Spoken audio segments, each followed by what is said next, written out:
Today, let us take some time to study the Bible and examine the fact that eternal life will be granted to all mankind through Mother.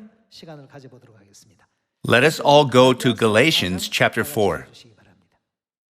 Galatians chapter 4 verse 28 says, "Now you, brothers, like Isaac, are who?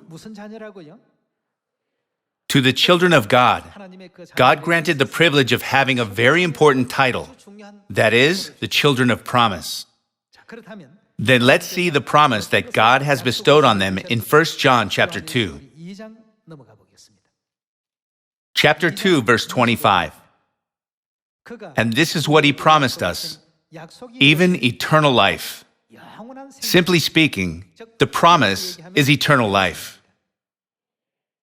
When it says that God allowed us eternal life, doesn't that mean that ultimately all children of promise have earned the right to enter God's kingdom?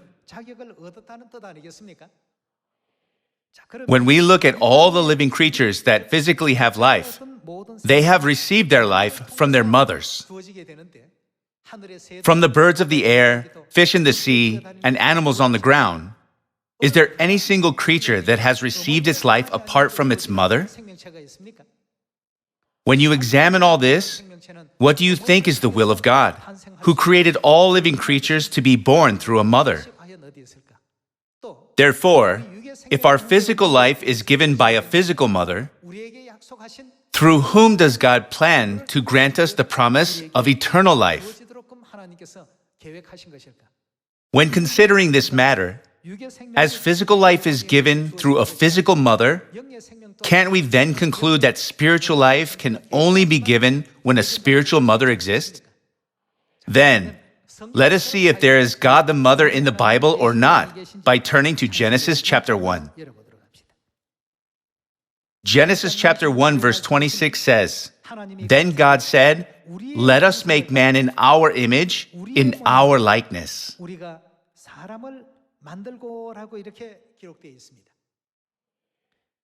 When God made mankind, God said, "Let us make man." God used the plural word us. Let us continue. Let them rule over the fish of the sea and the birds of the air, over the livestock, over all the earth, and over all the creatures that move along the ground.